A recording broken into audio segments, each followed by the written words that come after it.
You can find all these things. They're being put in front of you in a way that's just not like the 90s and early 2000s. I think items change people's hands faster. I don't see as many people grabbing things to hold for 15 plus years. If you have an opportunity to get out of something, even at a little bit of a loss, but you can repurpose those funds into something that is potentially more lucrative or just something you enjoy more, I think you should keep it moving.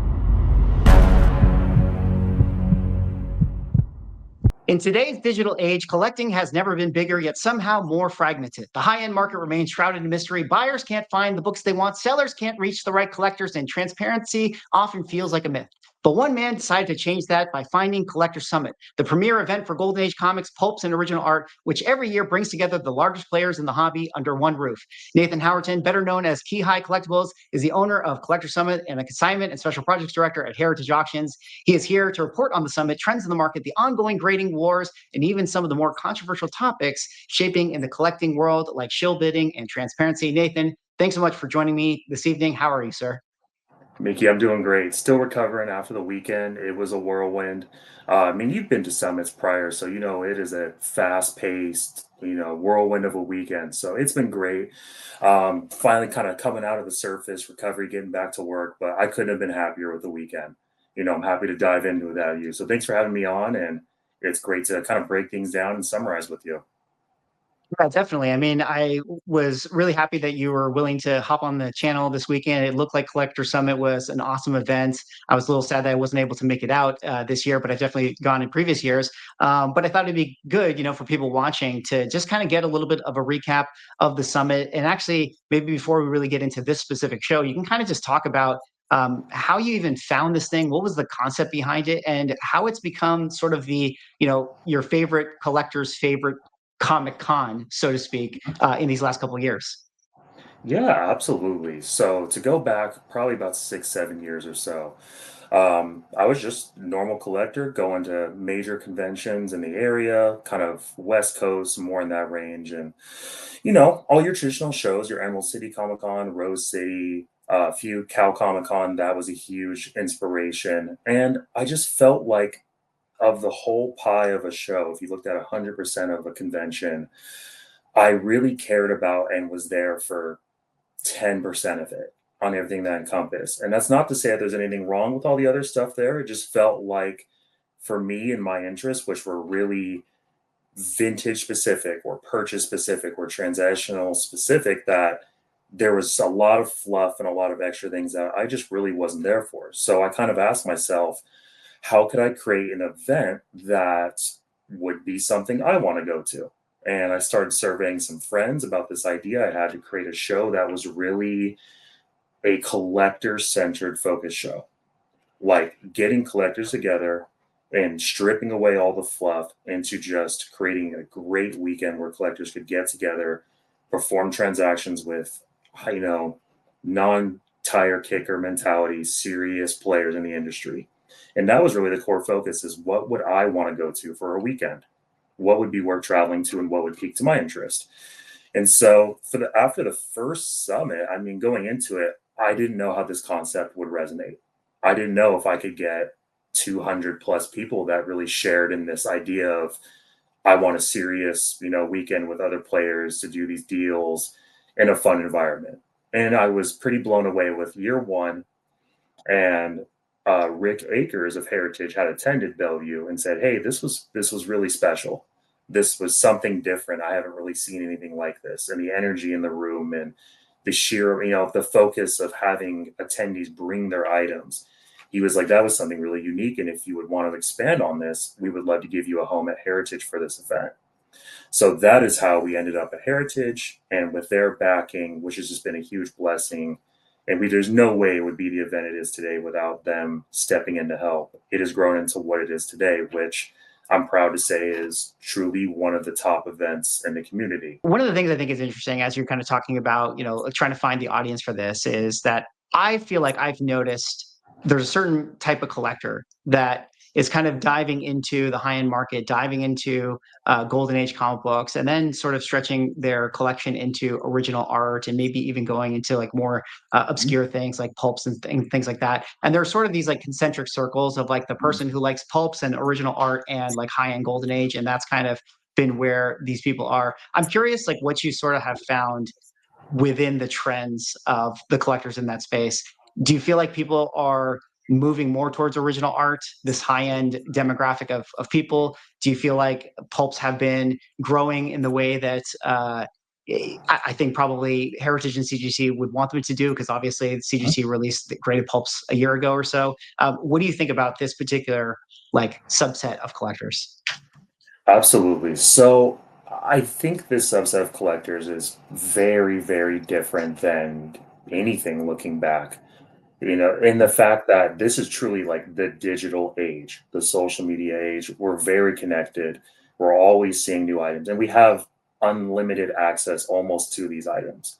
You've got X amount of auction houses, you have live sales, you have Instagram sales, you can find all these things, and they're being put in front of you in a way that's just not like the 90s and early 2000s and 80s, and we have such access to things. So I think trends change a bit faster. I think items change people's hands faster.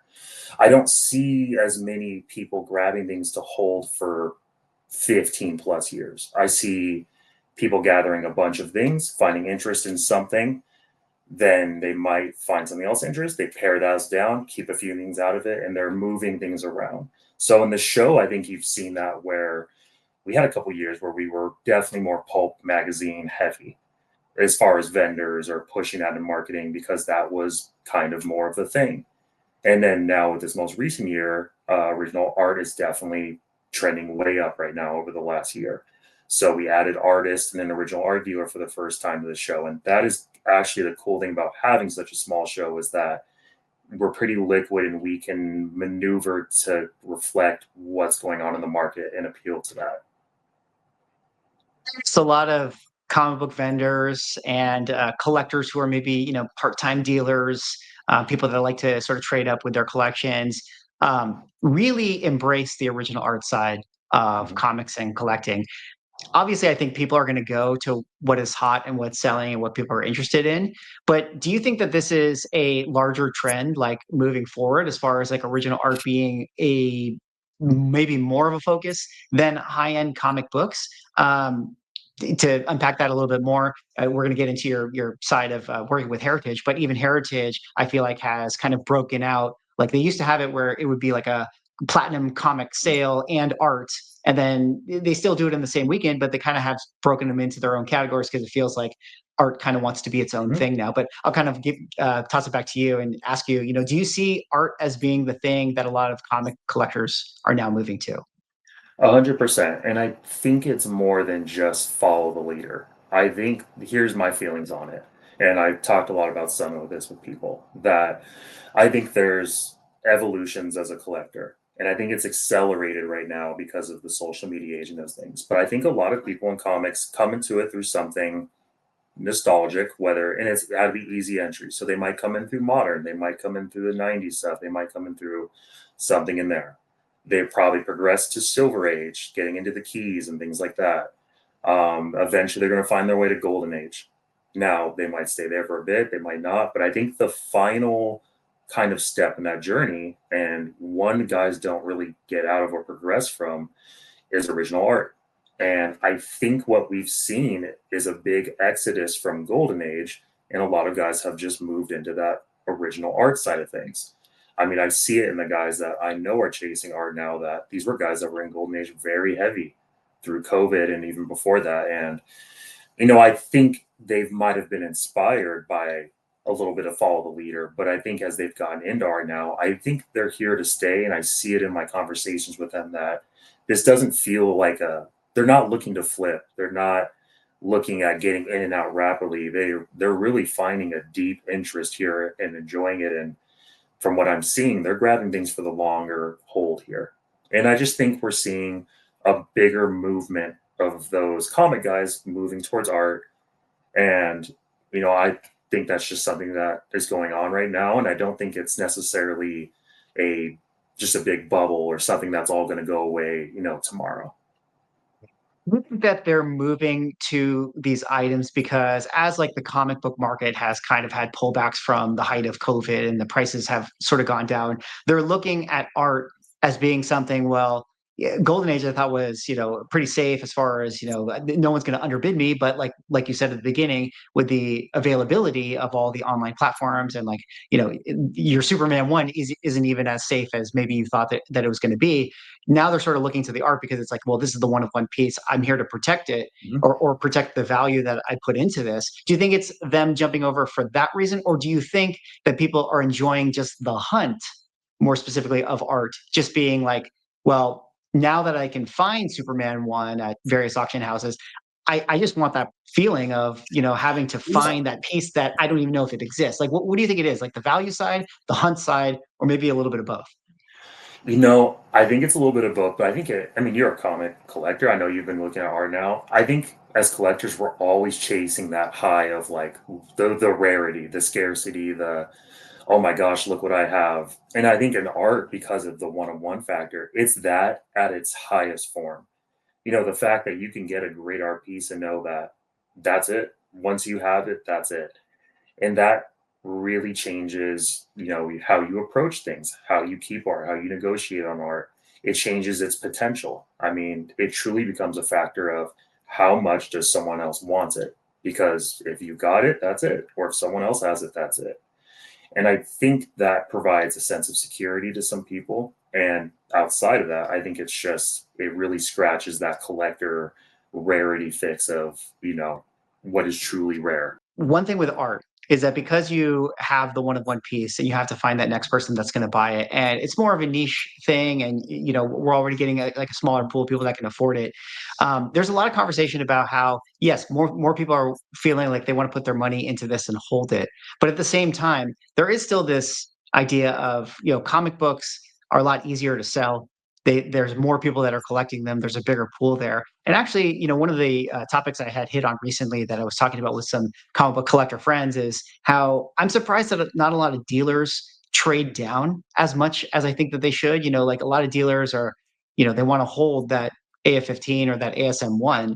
In a lot of instances, like maybe, if they traded their ASM-1 to that one collector and picked up like, five ASM-300s, they might actually sell those ASM-300s faster. I'm just curious, like in terms of like the game of being able to move items, and maybe this is stuff that you guys talk about at Heritage, or when people are asking you of like, oh, buying things and holding. What do you sort of think about that? Like as far as being able to move an item versus having something that you can sort of protect value because you can hold it for longer because it's one of one. Yeah.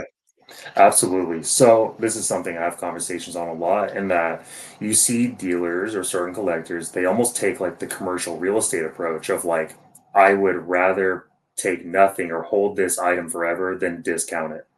And I think that's a really poor approach. I mean, personally, I think if you have an opportunity to get out of something, even at a little bit of a loss, but you can repurpose those funds into something that is easier to move, potentially more lucrative, or just something you enjoy more, especially as a dealer, I think you should keep it moving and stay liquid and moving and have that revenue moving instead of locking things up just to try and secure a price point.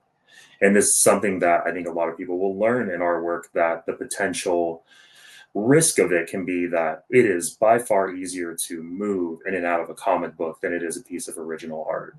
Unless, there are exceptions to that, but I would say across the board, it is easier to buy and sell a comic book than it is a piece of original art in the private market by far. So that's something I always warn people, is that when you buy a piece of art, I know, try and stick to that. Try and truly buy it for yourself to enjoy and hold. Don't consume a piece of art that you are not in love with. You're just going to try and get out of it in a couple of weeks privately, because that can be extremely difficult. Right, right. Well, fortunately, we have auction houses like Heritage Auctions Mhm. that can start things like original art at $1, and at the end of the day, someone's going to Yeah. buy it. So it will move. So fortunately, you have stuff like that. But let me kind of jump a little bit to your partnership or being a consignment projects director with Heritage. Tell me about how that kind of thing started. I suppose it came out of the Collector Summit partnership to begin with, but what are you kind of doing at Heritage for their special projects, and what is Heritage looking to grow as far as like projects that they can do with you? Absolutely. So I've worked alongside or close to Heritage for years. But Collector Summit was always a time for us to work together. I've had other projects that they've supported, and seeing that over the years, they've always been very community supportive. And that was something that really attracted me, is because I've tried to build projects and shows and initiatives that were truly beneficial to the community and took care of collectors. And it got to a point where I felt like I was trying to do so many things and I wanted to do so much more that it just made sense to do it with them. We shared the same goals, and it gave me stability and a team and infrastructure to accomplish these things bigger and faster and truly benefit the community more. And they shared in that vision. And so Heritage very much is, I know, a big thing that we really are working on is continued growth of the market and getting new people involved. And that is something I'm really passionate about, is getting more and more people exposed to vintage comic books and getting them involved and educated, getting more people exposed and educated on original art. And so that we're getting new people in this community and getting new people involved. And so that's something I'm taking on personally a lot. So you're going to see a lot of new marketing things coming out. I think you probably see it on my Instagram page, trying a lot of different tactics with marketing people's items coming up for auction. It's been really successful. On some of the lots now on Heritage, you're starting to see videos in the description. So we're trying to elevate lots and market more and reach new people. And those are things I'm really passionate about, is growing this. And in that, treating these people really well and educating and giving back to the community. Yeah, yeah. It seems like Heritage and what you guys are doing for over in social media has really had a positive effect in that sense. I'm definitely Mhm. seeing a lot of the videos coming out and talking about the items and promoting the items, like a new Superman #1 in a CGC 9.0 that recently got graded, hit the market, is going up for sale next month at Heritage. I'm just curious. That item was at Collector Summit. I saw a lot of people sharing Oh, photos of yeah. it. What was the conversation in the building just about the Superman one? I don't know if you know the owner of the 8.5, but I joked with my friends about how, like, if I was the one that owned the 8.5 Mile High copy, I'd be so sad that this new 9.0 copy was unearthed. But it's kind of an amazing thing to see. But what was the conversation at Heritage, and what was the conversation about that book coming to market, and what do you think it's actually going to end up selling for? Yeah, absolutely. I mean, people have been just enamored with this book. There was people coming to Summit just to see that book and like get to see it in person. Like we had people traveling just because they knew it would be there on display and they wanted to see it or maybe film a piece of content with it or something. Um, I'm not sure how familiar you are with the story behind the book coming out, but it's really like that's the collector dream. Finding something like that in an attic. Like that's what we all dream about happening as a collector. So to see that really happen in real life for people is pretty amazing. And these things weren't built to last that long, let alone in a 9.0 condition. So I mean, this is truly special. And when you look at the data and break that down, this copy is the king of high grade golden age keys. I mean, Superman 1 is notoriously difficult and high grade. And then now you're talking a 9.0 on top of that. I mean, I do feel that this has a great shot of setting a record. And I think it's going to capture a lot of eyes that are maybe outside of comic book and want something truly special. The ultimate record for a comic book was the Action Comics #1 that sold on Heritage for $6 million. A lot of people speculating that this book might beat that one because this is the top of Sense of Superman one. I, I'm a little bit surprised. I'd be surprised if it did beat that and set the record. I can actually see it. But what are you thinking right now, or what's the murmurs in the building? Would you guys think Yeah. it's got a chance? So, I'll give you my personal. I think it's got a solid chance. And Mm. the reason, here's my thinking on it. And this is my personal thinking on it. There is, I believe, two 9.0 action ones. And then there's other high grade copy action ones rolling down from there. The Superman 1 and 9.0, and then you have an 8.5 and an 8.0, I believe. That's it. And then it really falls off a cliff. If you take a look at the census, this is truly, truly difficult in this high grade in 9.0. And I think that is going to translate. And I think that gives it the best chance to compete with that Action 1. Now, I don't know. I mean, I think it's got a solid chance, but we're gonna have to see on Showtime. We're gonna have to see who shows up, and like we say, it just takes two people. Are those two people who show up and want it? Are they gonna go and push it far enough? Yeah, we'll definitely have to see. And if you got some rabid James Gunn versus Nicolas Cage bidding, you never really know. Yeah. One of them might have to walk away with that Superman one. I will say the Superman one that was recently found its way into a CGC case, but there is another grading company that recently came, to the ecosystem of comic books, which is of course PSA. I'm just curious on your sort of takes of on them coming into the space. Obviously, you've been in Mhm. comics and art for a long time now. You've been doing this for a while. You've kind of seen it. What's been the conversation with the people that you talk to? What is your personal thoughts on PSA? How do you feel their cases are? How do you feel about the chances for their Mhm. company in the future? And what do you make about them entering the space? Yeah, absolutely. So this is a great question because they just came out to Collector Summit. They had two representatives out there, and so I got to really spend some time with them and talk a little bit more. I'll give you my personal exposure to PSA where things really changed for me. I had seen the marketing, I'd seen the news that they were coming out with this case and start grading comics, and I was like, yeah, cool, we'll see. But then when a buddy of mine actually brought some of the cases, we had grabbed some dinner, he brought some of them with him for me to see. That really changed things. I mean, this is truly a exceptional quality case. I know they've refined the label and they've got the font looking a bit better now. This is backed by a massive company with plenty of experience and infrastructure. So when I started thinking about all things together, I'm like, this company has a real shot to be a competitor to CGC, to offer something more in the market for comic book collectors that's truly quality and can stand the test of time and protect their items. And so I do think they have a legitimate chance of staying around and giving us another option. And I think it's a great thing that the community has multiple options because at the end of the day, that's going to force both companies to earn our business, whether that's through improving product or improving pricing or improving practices. So I think healthy competition from great competitors is good for everyone. And I do think that they've got what it takes. So I enjoyed my time with them at PS or at Summit.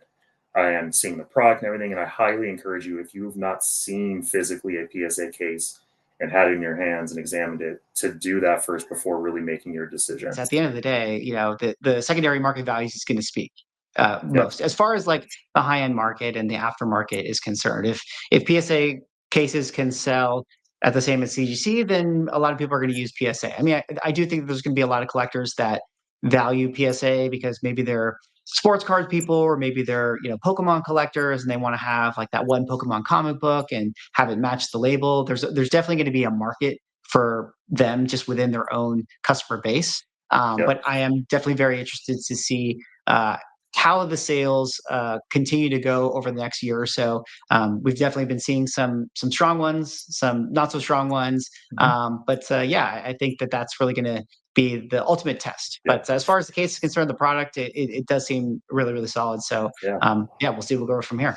Yeah. What But I told them at Summit, like it's kind of like you were saying, the main thing that's going to matter at the end of the day, like above all else, is can you sell for roughly the same as CGC across the board?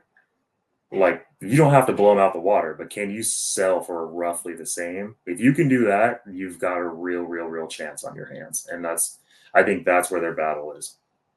uh, well, maybe PSA will have to do some defensive bidding, as they call it now, with switching over to our kind of new topic, which is a recent thing that kind of happened in sort of the sports card sides of things. I don't know if you heard this, Nathan, but Patrick Ryan and James Beckett had a podcast. Of course, Patrick Ryan is a big, collector, card collector guy. James Beckett, the founder of Beckett, they were having a conversation about a recent item that Patrick had up for sale, and people saw that he had bid on his own item, and this sort of like unearthed the whole conversation with the in the card world, talking about shill bidding. And in that conversation that on the podcast that they had, they actually talked about how they or they admitted to doing defensive bidding, which is a nice way to say protecting their own items in order for them to hit an actual floor. You don't need to like get into what they did or speak on their particular situation, but I'm curious as somebody who works with heritage and has kind of been in this auction game, like what is the conversation and ethics that you guys deal with when it comes to shill bidding and the nature of propping up your own items? How do you guys like navigate this thing, and what do you guys talk about when this topic is approached? Absolutely. So, I mean, I think just off the bat, trying to give it a fancy name or change it to defensive bidding or anything like that does not change the morality of it, does not change the business ethics of it. I mean, I think it's incomprehensibly wrong. Like, it is not, it's borderline fraudulent activity. And I don't think it's something that Heritage endorses by any sort of means. So, we have conversations, we have practices in place to ensure that you cannot bid on your own items, and we will go out of our way to try and enforce that as much as possible. Because really, we want a honest, true, accurate market. If things are inaccurately inflated, it's gonna throw off everything. Like, we want true, accurate, reliable data in the market. And I think that's a stance that we try and protect to the best ability that we can. Is that something like, when you guys take on consignments, you got to have the sobering conversation with like, hey, I know this AF-15 sold for X dollars this last sale, but there's no guarantee that it sells for X dollars on your book. Uh, how do you guys approach kind of managing these expectations, and um, what sort of responsibility do you guys take on, trying to get the number for the people that consign to you? Absolutely. So something that I like specifically me, like when I'm talking with people, I really try and narrow in on the data side of things. And I try and err on the side of more conservative, especially company-wide at Heritage. We really try and err more on the conservative side of data. We would rather under promise and over deliver. Because if we just come out the gate and we try and tell someone, oh, yeah, you're going to beat the COVID sales numbers, don't worry about it. And, it flops, they're not coming back. They're not going to spread word of mouth with that. They're going to be disappointed. So I would much rather give someone accurate, conservative data. And even if that means maybe they hold off on the consignment or they stand by, I would rather that than set them up for failure. So thankfully, we have so many data sources out there, including our own previous sales, but beyond that, to where I can try and give you the most realistic guess of what's going to happen. But at the end of the day, people need to realize that this is not chemistry, that, things can explode. Things can go way above what we think they're going to go for. Things can also falter. And that's the reality of the auction, is that there's no guarantee to this. The best you can do it would be to set a reserve, and that's the closest you could get to it. Curious if there was a conversation at Collector Summit about the comic market in general. As far as prices having been softening ever since that of the COVID times, where we are now. Maybe people feel like certain types of keys and comics are harder to move these days. What is your kind of feeling on the interest high-end market, where books lie? Do you feel like maybe even on the consignment side, like, do you get the sense that people are like, you know what, I'm just gonna like not sell my stuff and hold it? Or do you think like people are trying to get more out of their comic books because they see the prices continuing? What's just your thoughts on the general market? Yeah, and I'll have some really interesting insight from Summit that I thought was really surprising. And that, I think over the last year, all of us have been a little warier on comics. We've been watching sales more. We've definitely seen the slide. I don't think anyone can deny that there's been a bit of a slide on some sales numbers across the board. And so going into Summit, I was like, hey, I think this is going to be really original art heavy. I think some of the big special stuff I think is going to do just fine. But I'm like, I don't know if our book transaction volume is going to be the same as prior years. I think art's going to be the big deal.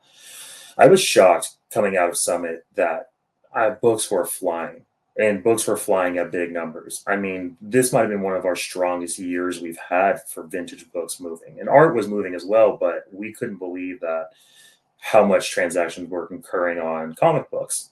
And it was really surprising. And so as we kind of tried to analyze what's going on, because I think we started to kind of form an opinion on the market, and then we see that I think there's been some fear that sidelined some people. And I think they've just kind of been on hold a bit. And I think that interest in books and that desire for books is very much still out there. I just think it's in a little bit of a standby. So there, but seeing that at Summit was very, very interesting. It makes me realize, like, okay, there is that interest in comic books still, and that vintage hunger for comics is still there. It just maybe need some things in the world to calm down a bit so that people feel more comfortable, purchasing and selling comic books at the rate they used to. Right, right. Do you think that the interest in purchasing at this show was just people just hitting that point where it's like, you know what? At this point, I'll just buy it because I feel like I've waited long enough, or is it something else brewing? You know, I think there's something to about being in the room and you're excited and you've got your stuff there to wear. If you're at home sitting at an auction, you can talk yourself out of it or be like, not. Mm. But I think you're in the room, you're excited, you've been waiting for this event. I think some guys were, maybe put the fear aside and were just like, I want this book, I'm gonna make it happen, or I want to sell this item. And even dealers were there to make deals. Like they were coming down off their prices and they were getting things moved and they were buying and selling with each other. And so there was a there was a lot of movement between different books and art, and it was surprising. I didn't think there would be, that much activity on the comic book side of things. Well, definitely good to hear. It's good to know that comic books are still moving. Before we kind of, wrap it up, and just I want to ask you about, looking ahead on the market for art and Mhm. Collector Summit. I did want to just take a little bit to ask you just about the pulp market, and bear with me on this as I sort of set it up. I think pulps are really cool. I find them to be really interesting. But like you said at the beginning, where you need to get people into the market of comic books as far as like education, bringing them on board. Maybe they start with modern, then they go to that copper age book that they found when they were a kid, and then they kind of go, oh, what's silver age first appearances? Oh, what's golden age? And they kind of work through that system. With pulps, pulps is like it's sort of its own beast. There's not like a pulp Mhm. store where people go. There's not like an active pulp market. How do you get that market thriving, or what is the conversation around growing that industry if the idea is to grow that industry? Mhm. Are there concerns that pulps have like kind of a niche market that can't expand? What are just your general thoughts on pulps and the idea behind them and the collector market that is into them? Yeah, absolutely. I think most people discover pulp magazines or they buy their first pulp magazine just cover based. I think you see a Mm. cover that's like, oh my gosh, that's amazing, or that artwork is so cool. And that is probably your first initial exposure into pulp magazines, and that's what gets you started. I know that's what got me started. And then from there, you start to get more and more into the rarity side of things, all these obscure titles, the first appearances of some of these characters, big characters like Tarzan and Zorro and things like that. If you're a science fiction fan, I mean, pulp magazines are a must for you. So, what I think a big barrier is education. It can be a bit intimidating. There's not nearly as much out there about pulp magazines as there is as comic books, and so I think to really dive in and commit to them can be a bit intimidating. But there is more and more resources coming out there. There's more videos, there's more social media content, there's more collectors you can talk to. And Heritage is also putting out a lot of information out there, and we're going to see more on social media about them. And then if you are on the fence about pulp magazines, I would highly encourage you to go look at Heritage. We have the Dr. Richard Mealy Pulp Collection is coming out, and this would be the pulp magazine equivalent to the Mile High Collection. I truly can say that I don't think there will ever be another pulp magazine collection like this that comes to market. And he was at Summit, and people loved getting a chance to just talk with him and hear his story about collecting and how he acquired and upgraded all these amazing items over time. So I would highly, I would encourage you that if there's someone that as a pulp collector and you're on the fence, to reach out to them, try and pick their brain about things, learn from their mistakes, see what information they can pass on to you. And it's absolutely something that we're going to look to push because it is a truly amazing special selection of kind of a middle point between traditional novels and comic books. I always put pulps kind of right in that middle space. Yeah, it's definitely an interesting, special place in history. So it is cool to see it, and yeah, I do think that there's probably a lot of crossover between the vintage books, which I'm not going to ask you about that, but we'll have to bring you back and have more conversation about vintage books because I have a lot of questions in that market as well. But Nathan, maybe you can just kind of wrap up and say, what's going to be the future of Collector Summit? What were the learnings from this year? Anything notable or specific that you want to kind of share with us before we go? And yeah, tell us what you got going on for special projects in the future or future Collector Summit shows.